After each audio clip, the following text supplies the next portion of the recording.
성도 여러분, emptiness Christianity라는 말 전에도 제가 한번 이 말씀을 가지고 나눈 내용이 있었었는데 공허함의 기독교라는 내용이 있습니다. 현 시대 기독교의 어떤 스테이터스 잔단을 이렇게 좀 진단할 때 이런 말을 사용하고 있는 내용인데 이 내용은 기독교 자체에 대한 것이 아니라 기독교를 믿고 있다라고 하는 사람들의 상태라는 것입니다. 즉 여러분과 저와 여러분이 상태가 될 수 있다라는 것이죠. 예. 성도 여러분, 인도의 지도자라고 하게 되면 우리가 제일 먼저 그래도 나름대로 생각나는 사람이 한 사람은 적어도 있을 것입니다. 누구냐면 모한다스 간디라는 사람이 있죠. 이 중에 이 사람은 나중에 또 영적인 거장이라는 칭호까지 받게 되죠. 아트마라는 식에서 간디라는 사람이 있는데 이 사람이 젊었을 때 영국으로 유학을 했습니다. 근데 그 당시에 상당히 오래 전이니까 특별히 온갖 차별과 편견과 냉대에 아주 시달리면서 그 나름대로 유학 생활을 아주 힘겹게 했었는데 그러다가 우연히 성경책을 발견하게 돼서 이를 읽기 시작했습니다. 그는 성경 말씀을 읽다가 많은 것을 좀 깨닫게 됐고 특히 예수님의 산상수훈의 말씀, 반태복음에 있는 말씀이죠. 그 말씀을 읽고 아주 크게 감명을 받았습니다. 그래서 이가 이렇게 결정합니다. 내가 하나님을 위해서 나의 일생을 바쳐야 되겠다라는 결심을 하고 교회의 문을 두드리기 시작했습니다. 자, 그 당시에 인도와 영국의 관계가 어떤 관계였었냐면 식민지였었습니다. 영국의 통치를 받는 식민지였었습니다. 그리고 또한 그 당시는 아주 인도를 미개한 나라로 나름대로 이렇게 평가하고 있었던 때였었죠. 인종차별 더할 날이 없었었고요. 그러니까 이런 상황 속에서 간디가 교회를 찾아다니며 예수를 좀 잘 믿을 수 있도록 도와달라고 여러 차례 청원을 했는데 교회에서는 문전박대를 했습니다. 결국 그는 이제 교회를 떠나게 되는데 그 당시에 교회에서 쫓겨나면서 그가 한 마지막 말이 나름대로 이렇게 유명한 말로 남게 됐습니다. 우리한테는 별로 좋지 않은 내용이죠. 그게 뭐냐면 나는 그리스도는 존경하지만 그리스도인은 경멸한다라는 내용이었죠. 그러면서 결국 기독교에 대한 신앙을 버리고 교회를 떠나게 되었다는 내용입니다. 참으로 안타까운 내용입니다. 그 사람이 유명한 간디인이 아니냐가 관계없이 한 영혼이 정말 한 영혼에게 비춰진 그 잘못된 어떤 교인의 한 모습들 때문에 하나님에 대해서 예수 그리스도에 대해서 평가절하되는 이런 모습들을 보면서 얼마나 우리들의 삶이 바르게 서야 되는지 다시 한번 생각해 봐야 되는 내용이라는 거죠. 정말 진정한 기독교 신앙을 몰랐던 그에게 정말 아직 예수 그리스도를 인격적으로 만나지 못했던 그에게 예수 그리스도 구원의 십자가의 그 복음을 제대로 증거하는 한 교회 한 영혼이라도 한 사람이라도 한 신앙인이라도 만났다면 어땠었을까라는 생각을 해봅니다. 그 고백이 좀 달라지지는 않았었을까라는 생각을 해봅니다. 사랑하는 성도 여러분, 그렇다면 우리는요? 라는 거죠. 간디에게 비춰진 잘못된 신앙인의 모습이 지금 우리들의 모습 속에서는 혹시나 없는지 우리는 좀 점검해 봐야 합니다. 성도 여러분, 진정한 그리스도인 참 신앙인은 어떤 삶의 모습일까? 정말 여러분은 예수님을 믿는 만유의 주이신 만왕의 왕이신 여호와의 하나님을 믿고 섬기는 사람들이십니까, 여러분? 하나님의 사람들이라고 표현할 때 어떤 크고 위대하고 이런 아주 거룩한 모습을 얘기하는 것이 아닙니다. 제가 믿기로는 또한 우리가 말씀을 통해서 계속적으로 확인되고 있는 것은 뭐냐면 진정한 그리스도인이라고 고백할 수 있는 사람은 어떤 하나님을 위해서 큰 일을 하고 대단한 일을 하기 이전에 정말 진정한 하나님을 향한 간절함이 있느냐, 그 간절함의 기도함이 삶 속에서 표현되고 나타나느냐, 이것이 우선이죠. 성경에는 존경할 만한 많은 인물들, 그 믿음의 선조들이 있습니다. 그분들의 모습을 보면서도 하나님께서 늘 그들에게 보여주셨던 것은 그들의 어떤 행함에 대한 모습보다는 주님과의 관계에 대해서 계속적으로 그들에게 말씀해 주셨던 것을 우리는 기억해야 된다는 말씀이죠. 주님께 얼마만큼 고백하는 삶을 살고 왔는지 이것이 우리의 진정한 신앙인의 모습으로서 나타나야 된다는 말씀입니다.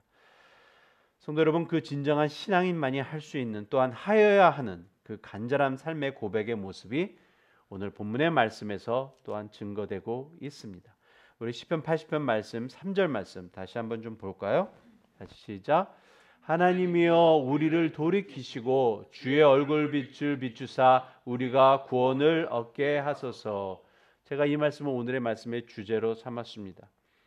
이 말씀이 특별히 오늘 본문의 말씀에서 3번이나 반복됩니다. 3절 말씀과 또 7절 말씀과 19절의 말씀을 통해서 계속적으로 반복되고 있는 말씀입니다.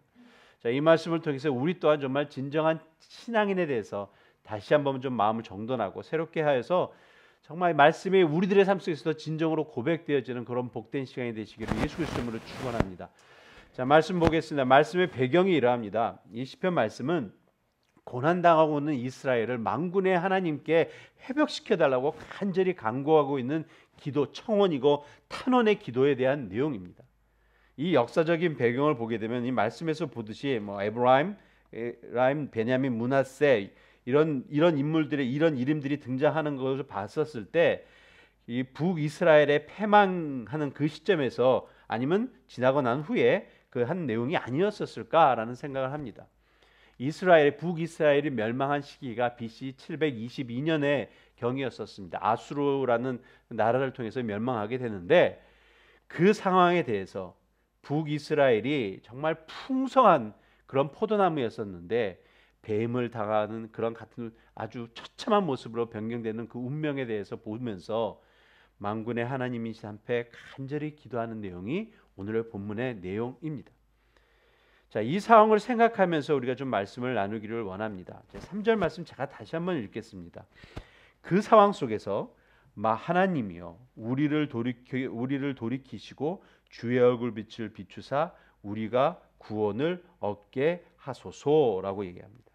이 시편 기자가 그러한 상황 속에서 하나님 앞에 기도할 때 간절히 부르짖는 그 내용의 가장 첫 번째로 대두가 되고 있는 것이 뭐냐면 하나님이여 라는 내용입니다.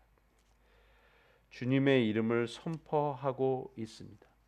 어떠한 상황과 환경 가운데서도 우리가 제일 먼저 고백해야 될 이름이 아닐까 저는 생각합니다. 성도 여러분. 자, 그래서 오늘 제가 첫 번째로 여러분들과 나누고 싶은 내용이 하나님이여 라는 내용입니다. 그 1절에서 3절까지의 말씀인데 이 시편 기자가 지금 고백하고 있는 이 하나님이여 라는 이 단순한 칭호는 그냥 일반적인 신을 부르는 그런 내용이 아니고 좀 더 구체적이고 역사하시는 하나님의 손길에 대해서 증거하고 있는 내용입니다. 자, 1절 말씀을 좀 보겠습니다. 80편 1절 말씀이 이렇게 시작됐습니다. 요셉을 양떼같이 인도하시는 이스라엘의 목자여 귀를 기울이소서 그룹 사이에 자정하시니여 빛을 비추소서라고 얘기하고 있습니다. 근데 우리 본문에서는 제가 한국말 버전으로 쓴 요셉을 양떼같이 인도하시는 이스라엘의 목자여 이렇게 설명이 되어 있죠. 근데 원문을 하게 되면 이것이 어떻게 순서가 되어 있냐면 이스라엘의 목자여 귀를 기울이소서 이게 순서입니다. 네. 자, 이스라엘의 목자여 귀를 기울이소서가 무엇으로 표현되고 있냐면 3절 말씀에 하나님이여 라고 얘기하고 있는 것입니다. 이스라엘 목자가 지금 이 시인이 고백하고 있는 하나님의 모습으로서 증거되고 있고 제일 먼저 선포되고 있는 말씀입니다.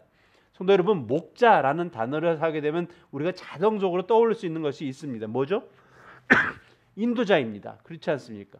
예, 특별히 양떼할 때는 누가 그에게 그 양떼들에게 가장 피난처가 될 수 있습니까? 목자입니다. 분명한 것은 목자라는 의미 속에서는 삶의 피난처가 되고 구원자가 되고 인도자가 된다는 것에서 다 표현되어 있는 말씀입니다. 이분이 누구냐? 하나님이라고 표현하고 있다라는 말씀이죠. 그래서 목자라는 단어가 이스라엘 목자여 귀를 기울이소서라고 아주 구체적으로 고백하고 있는 이 시인의 고백은 단순히 그냥 신을 부르는 하나님이여 이때는 이런 내용이 아니다라는 것입니다. 여러분. 진정하게 주님 앞에 고백되어지고 있는 이 시인의 고백 우리가 좀 깨닫기를 소원합니다. 자, 그것이 좀 더 구체적으로 어떻게 되냐면 1절 말씀 제가 읽었던 거죠. 요셉을 양떼같이 인도하시는 이스라엘의 목자여라고 얘기를 하고 있습니다. 특별히 요셉이라는 이름을 들고 나옵니다. 요셉을 양떼같이 인도하시는 이스라엘 목자여. 그런데 여러분도 아시겠지만 야곱의 이름이 이스라엘로 바뀌었습니다. 그렇죠? 그런데 요셉이 이스라엘의 몇 번째 아들입니까? 이스라엘의 야곱의 아들이 12아들이 있었습니다. 거기서 11번째 아들입니다. 자, 굳이 그런데 이 시인이 요셉을 양떼같이 인도하시는 이스라엘의 목자여 라고 왜 고백했을까라는 내용이죠. 이스라엘의 첫 번째 아들의 이름이 루벤입니다. 이스라엘 루벤을 인도하시는 이스라엘의 목자 이름은 그래도 좀 이해가 됩니다. 첫 장자니까. 예. 그런데 왜 그랬을까라는 거죠. 굳이 요셉을 양떼같이 인도하심을 끄집어낸 이유가 있습니다. 자, 그 내용을 좀 보겠습니다. 역대상 5장 1절에서 2절 말씀입니다. 역대상 같이 읽겠습니다. 시작. 이스라엘의 장자 루벤의 아들들은 이러하니라. 루벤은 장자라도 그의 아버지의 침상을 더럽혔으므로 장자의 명분이 이스라엘의 아들 요셉의 자손에게로 돌아가서 족보에 장자의 명문대로 기록되지 못하였느니라. 2절 말씀. 유다는 형제보다 뛰어나고 주권자가 유대에게서 났으나 장자의 명분은 요셉에게 있으니라. 이유 때문입니다. 자, 이게 무슨 말씀이냐면 루벤은 결국 장자에서 떨어졌습니다. 결국 하나님 앞에 죄 짓기 다음에 너는 안 돼라고 해가지고서 요셉을 세웠는데 중요한 게 다시 한번 2절에 등장하고 있습니다. 왜 유다가 아니었을까? 여러분 예수님이 유다의 자손입니다. 그렇죠? 예. 근데 왜 유다가 아니고 요셉이었을까가 이것입니다. 이것 때문에 그렇습니다. 예. 분명한 것은 하나님께서 계획하시고 하나님께서 인도하시고 하나님께서 역사하시는 그 이스라엘의 역사라는 것에 대해서 보여주고 가르쳐주기 위해서라는 말씀이죠.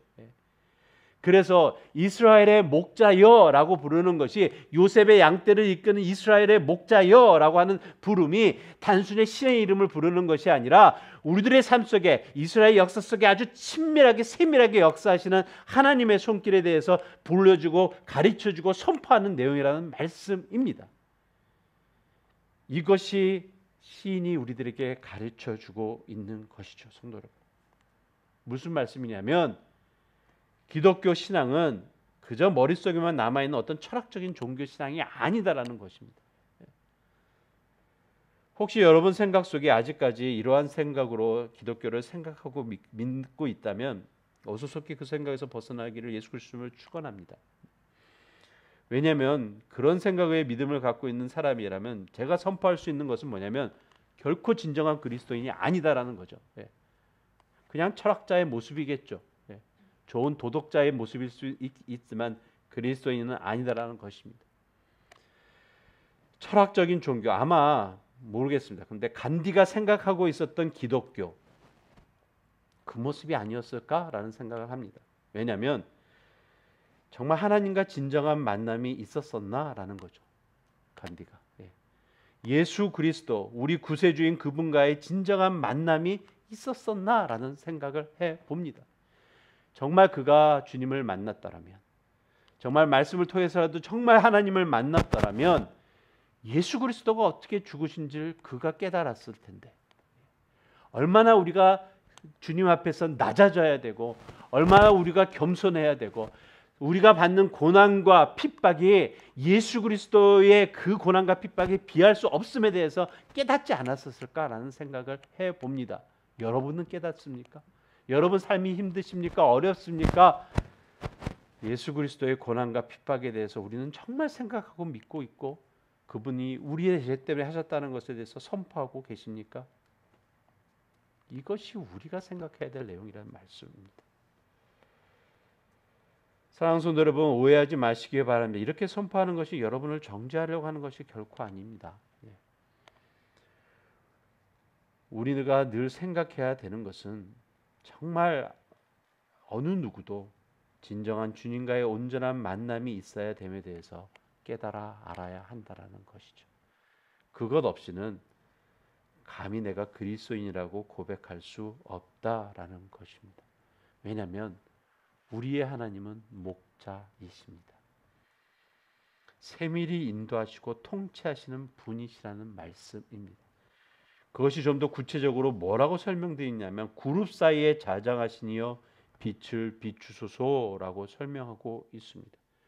그룹 사이에 자정하신 분이여라는 내용은 영광 속에 계시는 분이 그냥 단순한 신이 아니라 정말 우리가 말로써 표현할 수 없는 그러한 영광의 위치에 계신 분이라고 설명하고 있는 내용입니다. 그런데 그분에게 간절히 원하는 것은 뭐냐면 하나님 빛을 비춰 주시옵소서라고 얘기하고 있는 것입니다. 그 빛이라는 것은 다른 것에 있지 않습니다, 여러분. 우리들의 삶을 통해서 진정 하나님의 역사심의 손길이 나타나고 증거되기를 원하기 때문에 그렇습니다. 감찰하시는 하나님이라는 하나님의 이름을 여러분 들어보신 적 있으십니까? 엘로이라는 내용입니다. 창세기 16장 13절에 나오는 말씀인데 그 하갈이 그 사라 때문에 이제 나름대로 쫓겨나가지고서 먼 광야 생활에 나가기 전에 자기가 자신을 비통해하면서 힘들어할 때 그때 하나님께서 나타나시죠. 하갈에게 나타나셔서 그에게 나름대로 치밀히 역사하시는 그 손길을 보면서 그가 고백했던 내용입니다. 엘로이라는 단어입니다. 감찰하시는 하나님. 여러분, 감찰하시는 하나님이 우리의 힘든 상황 속이나 어려운 상황 속에서만 있으면 좋겠죠. 그러나 분명한 하나님의 손길은 우리의 상황과 환경과 관계없이 치밀하게 역사하심에 대해서 우리는 좀 알아야 됩니다. 다윗 왕의 고백 중에 이런 말씀이 있습니다. 우리 말씀 볼까요? 역대상 29장 10절 말씀이 있습니다. 17절 말씀 같이 읽겠습니다. 시작. 나의 하나님이여 주께서 마음을 감찰하시고 정직을 기뻐하시는 줄을 내가 아나이다. 내가 정직한 마음으로 이 모든 것을 즐거이 드렸사오며 이제 내가 또 여기 있는 주의 백성이 주께 자원하여 드리는 것을 보오니 심히 기쁘도소이다. 고백이 뭐냐면 나의 하나님이여 주께서 마음을 감찰하시고 정직을 기뻐하시는 줄 아니라. 어디까지요? 우리의 마음까지요. 우리의 세밀한 부분까지 감찰하기를 원하는 것이 우리가 주님 앞에 기도하는 내용입니다. 오 하나님이여 라는 고백이 단순히 세상에 떠도는 신을 부르는 것이 아니라 좌정하소서 다스리소서 나를 인도하여 주시옵소서 나를 통치해 달라는 식의 간절한 간구입니다. 이것이 오 하나님이여 라는 내용입니다. 자, 두 번째로 나눌 말씀의 내용은 회복의 은혜를 얻게 하소서라는 내용입니다. 사랑하는 성도 여러분, 우리가 회개할 수 있는 기회나 시간을 얻게 된다는 것은 정말 엄청난 은혜입니다. 여러분, 우리의 구원됨은 성도 여러분 다른 것에 있지 않습니다. 오로지 우리가 주님 앞에 나와서 온전한 회개의 기도를 통해서밖에 없습니다. 내 자신이 정말 여호와 하나님 앞에서 죄인임을 고백하여야 된다라는 것이죠. 나를 구원하실 분은 오직 예수 그리스도의 십자가의 보혈밖에 없음에 대해서 진정 간절히 회개하는 시간이 있었어야 해야 된다라는 말씀입니다. 제가 아까 좀 앞서 말씀드린 간디, 모한다스 간디, 그 당시 교회에 상처받은 이가 정말 나는 죄인입니다라는 고백 주님 앞에 드렸었을까라는 생각을 좀 해봅니다. 그러나 제 생각은 글쎄요라는 내용이죠. 한참 오래전의 사람 얘기하기 전에 우리는 주님 앞에 정말 무릎 꿇고 전심으로 내가 죽을 수밖에 없는 죄인이라 고백하셨습니까, 여러분? 주님의 십자가의 보혈로 정말 나의 죄를 씻어달라고 고백하셨습니까, 여러분? 안 하셨다면 다시 한번 강하게 선포합니다.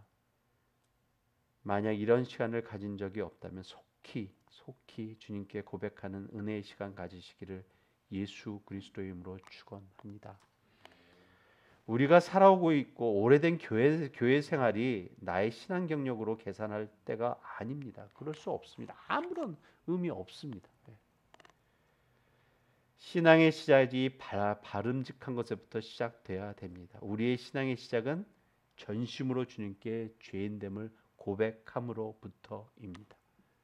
여러분 다시 한번 여러분의 삶 되돌아보시기 바랍니다. 그러므로 사랑하는 성도 여러분, 우리가 회개할 수 있는 시간이나 기회가 주어진다는 것은 정말 축복입니다. 이 축복의 시간 여러분 놓치지 마시기를 예수 그리스도로 축원합니다. 때로는 우리가 그것을 바르게 깨닫지 못할 때 내가 하나님의 사람이라면 하나님께서는 사랑하는 자들에게 눈물의 양식을 먹게 하십니다. 무슨 말씀이냐면 우리에게 때로는 슬픔과 고난의 시간을 허락하신다는 말씀이죠. 우리 5절 6절 말씀 좀 보겠습니다. 본문의 말씀 5절 6절 제가 읽겠습니다. 주께서 그들에게 눈물의 양식을 먹이시며 많은 눈물을 마시게 하셨나이다. 우리를 우리 이웃에게 다툼거리가 되게 하시니 우리 원수들이 서로 비웃나이다 라는 내용입니다. 왜요? 이거죠. 왜요? 라는 내용입니다. 여러분들의 삶 속에 혹시 힘든가 어려움이 있습니까? 슬픔과 고난이 있으십니까? 다시 한번 생각해 보시기 바랍니다. 하나님, 내가 하나님의 사람으로서 정말 하나님 이것을 통해서 무엇이 나타내고 무엇이 증거되고 내가 무엇이 고쳐져야 되는지 다시 한번 하나님 알게 해달라고 간절히 기도하시기를 바랍니다. 저와 여러분의 삶은 거기서 멈출 수가 없기 때문에 그렇습니다. 분명한 것은 내가 하나님의 사람이라면, 여러분이 하나님의 사람이라면 이 고난과 슬픔과의 시간을 통해서 우리들이 회복되기를 원하시는 하나님의 역사심의 손길임을 놓치지 마시기를 예수 그리스도를 축원합니다. 주님의 회복하심의 손길에 우리는 함께 하여야 됩니다. 어떻게 해요? 다른 것에 있지 않습니다. 겸손함의 회개함입니다. 정말 회개의 시간은 그래서 은혜의 시간이고 축복의 시간입니다.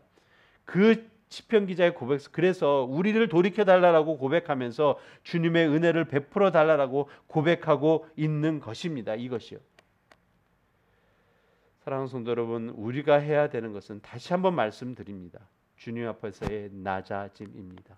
겸손함입니다. 그 겸손함이 우리로 회개케 합니다. 주님께 온전히 회개함으로 그 회복의 은혜를 그래서 우리가 얻게 되고 누릴 수 있게 된다라는 말씀이죠.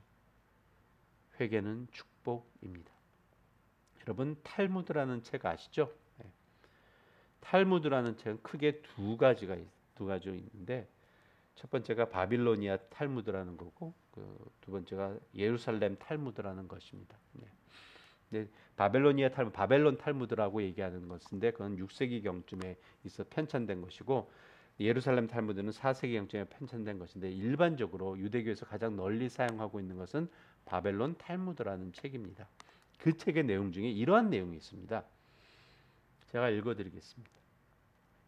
일찍이 율법학자 엘리자는 제자와 다음과 같은 대화를 나눈 적이 있다. 율법학자 엘리자가 말했다. 너희가 죽기 하루 전에 회개하라. 그랬더니 그의 제자들이 스승에게 물어봤다. 도대체 어떻게 자기가 죽을 날짜에 대해서 미리 알 수 있겠습니까? 그랬더니 그 율법학자 엘리자가 대답했다. 자, 그렇다면 네가 죽을 날짜를 알지 못한다면 이유를 불문하고 오늘 회개해라. 이거였습니다. 내일 죽을지도 모를 일 아니냐. 그래야 너희가 사는 날 내내 너희 삶 전체로 회개할 것 아니냐라는 내용입니다. 여러분은요? 여러분의 삶은 100세까지 보장되어 있습니까? 여러분의 삶? 네. 제가 지난주 토요일 날 저희 집이 이제 토렌스 근처니까 거기서 저희 어머니 집이 LA 근처에 있어서 LA를 이제 토요일 날 아침입니다. 아침에 올라갔었습니다. 트래픽이 그렇게 많지 않았는데 이제 원텐을 짜고 쭉쭉 올라가고 있었었는데 갑자기 제 두 차선 옆에서 차가 이제 다른 차들이 달리고 있는데 이 한 차가 고개를 하듯이 이쪽을 돌더니 제 앞쪽으로 갑자기 끼어들었습니다. 근데 앞에서 정말 이렇게 요 정도밖에 앞에서 제가 브레이크를 빡 밟으면서 크락션을 눌렀는데 얘도 지가 하도 이상하게 들어오니까 자기가 핸들이 감당이 안 되는 거예요. 이렇게 뒤가 거꾸로 도는 거예요. 차가 눈에서 앞에서 보이잖아요.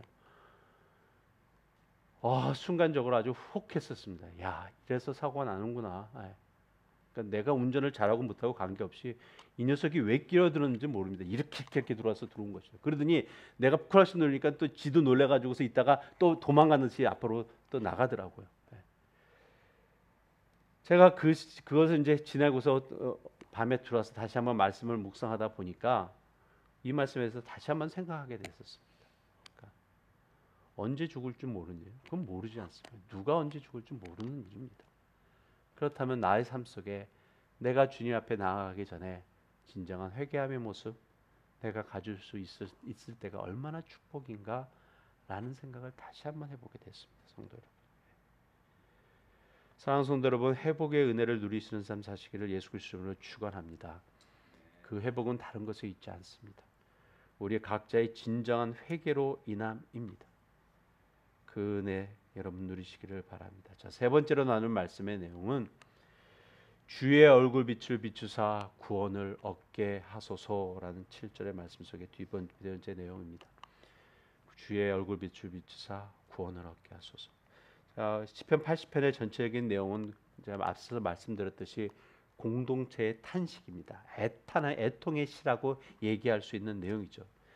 한때 하나님의 은혜를 풍성히 누렸던 하나님의 백성들이 그 모든 백을 빼앗기고 이미 빼앗긴 상황 속에서 탄식하는 마음으로 주님께 고백하고 있는 그러한 내용의 시입니다. 그 상황에 대해서 은유적으로 이렇게 표현되고 있는 것이 8절에서부터 10절까지 말씀인데 제가 읽겠습니다. 주께서 한 포도나무를 애굽에서 가져다가 민족들을 쫓아내시고 그것을 심으셨나이다 라는 말씀인데 8절 말씀에서 보게 되면 한 포도나무로서 표현되고 있죠. 누가? 이스라엘이요. 그러면서 우리가 말씀을 보면 우리는 나름대로 이해할 수 있습니다. 애굽에서 가져다가 그 의미가 뭐죠? 출애굽 시키셨죠. 그래서 하나님께서 이스라엘 백성을 출애굽 시키셔가지고서 민족들을 쫓아내신다는 그 민족들을 누구 민족들을? 가나안에 있는 민족들을 쫓아내신 것입니다. 그러고서는 그것을 심으셨다라고 합니다. 그것으로 끝난 게 아니셨죠. 9절에 주께서 그 앞서 가꾸셨으며 그 뿌리가 깊이 밖에서 땅에 가득하고 그들이 하늘에 가리고 그 가지는 하나님의 백향목과 같고 11절에 그 가지가 바닥까지 뻗고 넝쿨이 강같이 미쳤거늘. 이게 무슨 말씀이죠? 하나님의 복을 주셔가지고 엄청나게 풍성한 복을 누렸다라는 것입니다. 가나안 땅에 들어가서요. 누가 하며요? 하나님께서 하셨습니다. 예. 자, 그런데 이거죠. 12절에 보면 주께서 어찌하여 그 담을 허시며 길을 지나가던 모든 인들이 그것을 따게 하셨나이까 숲속의 멧돼지들이 상이하며 들짐승들이 먹나이다. 지금의 상황이라는 말씀입니다. 이랬던 이 나라인데 이거죠. 결국 아수르를 통해서 멸망하고 있고 아주 처참하게 진행되는 모습들을 보면서 하나님 앞에 탄원하는 그 시를 드리고 있는 내용이라는 것입니다. 사랑하는 성도 여러분, 이 모습 멀리서 이제 찾을 거 없습니다. 지금에 있는 유럽의 교회들 보면 됩니다. 여러분 유럽에 나중에 혹시 시간 되시는 분들 여행 한번 해보시면 압니다. 유럽의 교회들 정말 멋있습니다. 정말 가면 사진 안 찍을 수 없습니다. 정말 멋있습니다. 그런데 그곳에 하나님이 없습니다. 예수 그리스도가 없습니다. 그저 멋있는 건물로 남아 이게 황폐한 거죠. 아무것도 없습니다. 그냥 사람들만 와가지고서 야 멋있다 찍고 하는 이런 것밖에 없습니다. 미국의 교회들도 그렇게 변하고 있습니다. 지금 현재 우리 조국도 마찬가지고요. 사랑하는 성도 여러분, 우리들의 모습은 과연 어떠냐라는 생각을 좀 해봅니다. 사랑하는 성도 여러분, 저와 모습입니다. 다른 사람 비판하고 판단하기 전에 과연 나는 한 교회로서 나는 예수 그리스도의 십자가의 보혈로 인해 죽을 수밖에 없는 나는 결코 하나님의 심판에서 자유 없는 내가 하나님의 백성이 되었고 하나님의 자녀에서 축복의 삶을 살고 있는 나는 이거죠. 이 아픈 상황과 관계가 없냐라는 말씀입니다. 성도 여러분. 우리는 점검해야 됩니다. 그래서 오늘 말씀의 시편 기자가 이렇게 힘든 상황 속에서 주님을 바라보며 간절히 기도하고 있는 것이 바로 주의 얼굴 빛을 비추사 우리가 구원을 얻게 하소서라는 고백입니다. 사랑하는 성도 여러분, 성경 말씀에서 빛이라는 하나님의 빛으로 표현되고 있는 것은 우리들에게는 생명이고 우리들에게는 은혜이고 우리들에게는 진리이고 우리들에게는 구원으로서 적용되는 말씀들입니다. 우리 좀 말씀 좀 볼까요? 시편 27편 1절 말씀 좀 보겠습니다. 같이 읽겠습니다. 시작. 여호와는 나의 빛이요 나의 구원이시요 내가 누구를 두려워하리요. 여호와는 내 생명의 능력이시니 내가 누구를 무서워하리요. 나의 빛이 되심에 구원 되심으로 나의 생명 되심으로 표현되고 증거하고 있습니다. 요한복음 8장 12절 말씀 볼까요? 예수께서 또 말씀하여 가라사대 나는 세상의 빛이니 나를 따르는 자는 어둠에 다니지 않고 생명의 빛을 얻으리라. 빛이 생명으로서 계속적으로 나오고 있습니다. 우리 고린도후서 4장 6절에 어두운 데에 빛이 비치라 말씀하시던 그 하나님께서 예수 그리스도 얼굴에 있는 하나님의 영광을 아는 빛을 우리 마음에 비추셨다라는 것이죠. 진리를 알게 하셨다. 주님께서 우리들에게 은혜를 베푸셨다라는 그 말씀이에요. 그래서 이거죠. 그래서 우리 에베소서 5장 8절 말씀 우리 함께 읽겠습니다. 시작. 너희가 전에는 어두움이더니 이제는 주 안에서 빛이라. 빛의 자녀들처럼 행하라 라는 말씀입니다. 그래서 우리가 거룩한 삶 살아야 된다라는 말씀이죠. 사랑하는 성도 여러분, 교회는 다르게 살아야 됩니다. 거룩함의 삶은 다른 것에 있지 않습니다. 하나님 말씀 의지하고 하나님 말씀에 순종하고 하나님과 동행하는 삶을 살아야 된다라는 말씀이죠. 저희가 지난주에 저희 가족들과 함께 그 샌프란시스코를 좀 방문했었는데 현재 저희들이 가족끼리 어디 가게 되면 제일 여러분들도 그러겠지만 주일날을 이렇게 넘겨서 가게 되면 제일 고민되는 게 주일날 어디 가서 예배 드리느냐예요. 교회 찾는 게 제일 고민이에요. 그래서 우리는 미리 계획을 다 짰습니다. 그래서 우리 둘째 아들이 정말 좋은 게 제가 소개하겠다고 그 전에 방문한 적이 있어서 그래서 가서 저희가 머무는 곳에서 이렇게 프리웨이를 한 30분 정도 내려가더라고. 좀 근데 동네 참 좋고 근데 교회 딱 가서 예배를 드렸는데 너무 좋았어. 너무 은혜 받았는데 그때 목사님께서 무슨 말씀으로 강의를 하셨냐면 119편 시편 119편의 말씀을 가지고 있으면 노스크릭이라는 처치입니다. 아주 미국 백인들 많이 모여 있는 그런 처치인데 가서 말씀을 했는데 그 말씀 중에 포커스가 뭐였었냐면 The first word is focus of the ovation이라는 것입니다. The last word is the heart of the ovation 이런 식의 내용이었습니다. 우리가 진정 주님 앞에 순종함의 것이 모든 것이 첫 번째이고 우리의 심장 속에 가슴 속에 이게서 남아 있어야 되는 것에 대해서 아주 강하게 증거하고 있는 내용이었습니다. 제가 그 말씀을 이렇게 들으면서 정말 이 교회는 정말 살아있다라는 정말 하나님 앞에 순종하고자 겸손하게 나아가고자 하는 그 말씀 그것이 다른 것에 있지 않고 말씀에 포커스가 있더라고요.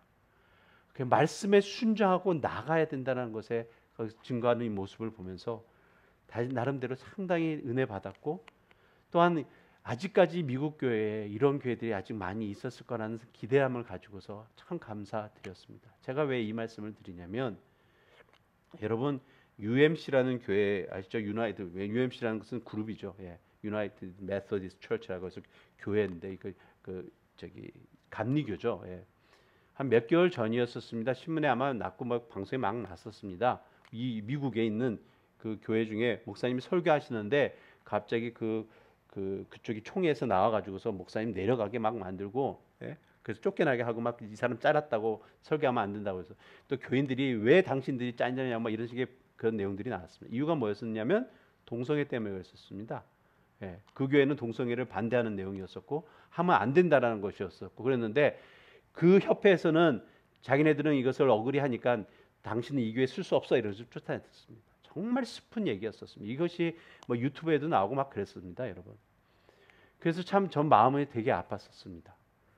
그런데 최근에 봤습니다. 최근에 이렇게 뉴스를 봤는데 나온 것 중에 하나가 그래서 저는 이게 메소디스트 철치가 전체적으로 이렇게 다 힘든 건가? 정말 복음으로서 나가는 교회가 없나? 이 감리교회가라고 했는데 2022년으로 생긴 그 협회라고 합니다. 그러니까 글로벌 메소디스트 철치라는 것이 있습니다. 이게 최근에 생긴 거죠. 2022년이면 이 교회들이 모이기 시작했습니다. 누가 거기서 탈퇴했던 교회, UMC에서 탈퇴했던 교회들이 이 교회로 모이기 시작. 이유가 뭐냐면 이 그룹은 말씀을 가지고서 진정한 말씀에 순종하고 말씀에 포커스를 맞추고 하나님께서 하라는 것에 대해서만 진짜 행하는 내용이었어요. 거기에 대한 성 정체성에 대한 내용이고 자기네들 이거 반대한다 이런 것에 대해서 반대한다라고 강하게 외치는 교회들이 모이기 시작했습니다. 그래서 지금 그 교회가 유나이티드 메소디스트 처치에서 나온 교회들이 이쪽 GMC로 모여가지고서 함께 기도 성장해 가고 있다는 뉴스를 봤습니다. 정말 감사하죠. 아직은 이 미국 교회, 특별히 이 중부, 이 중서부에 있는 밑에 있는 이 바이블 벨트에 있는 교회들이 아직은 살아 있구나라는 생각을 하게 됐습니다. 사랑하는 성도 여러분, 우리는 빛의 자녀들처럼 살아야 됩니다. 예. 때로는 이러한 삶이 힘들고 어찌할 줄 모를 때가 있죠. 그렇다고 그 상황에 그저 머물고 뒤로 쳐지는 예전의 삶의 모습 가지면 안 됩니다. 이유는 우리와 함께 하시겠다고 약속하신 예수님이 함께 하시기 때문에 그렇습니다. 그래서 우리가 기도하는 것입니다, 성도 여러분. 우리 17절, 18절 말씀, 오늘 본문의 말씀 같이 읽겠습니다. 시작. 주의 오른쪽에 있는 자, 곧 주를 위하여 힘있게 하신 인자에게 주의 손을 얹으소서. 그리하시면 우리가 주에게서 물러가지 아니하오리니 우리를 소생하게 하소서. 우리가 주의 이름을 부르리이다. 사랑하는 성도 여러분, 이것은 시편 기자는 아마 이 내용을 쓰면서 다윗 왕 같은 왕이 오게 달라는 시기의 것으로 간절히 기도했지 않았을까라는 생각을 해봅니다. 근데 우리는 지금의 우리로서는 이 말씀에 이 기도를 우리가 드릴 수 있는 것은 뭐냐면 정말 다시 오실 예수 그리스도를 갈망하며 그리 기도드리는 내용이 아닐까라는 생각을 합니다. 정말 하나님 이 땅에 예수 그리스도가 이 땅에 오셔서 주의 오른쪽에 이 땅에 오셔서 다시 한번 통치해 달라는 간절한 기도의 모습이 아닐까 합니다. 자, 그러므로 사랑하는 성도 여러분, 우리가 간절히 전심으로 고백하며 하나님께 간구하여야 하는 것이 있습니다. 바로 오늘의 본문의 말씀인데 말씀을 마무리하면서 우리 19절의 말씀 정말 우리가 함께 기도하는 마음으로 함께 고백하면서 말씀 마무리하겠습니다. 같이 읽겠습니다. 시작. 만군의 하나님 여호와여, 우리를 돌이켜 주시고 주의 얼굴의 광채를 우리에게 비추소서. 우리가 구원을 얻으리이다. 기도하겠습니다.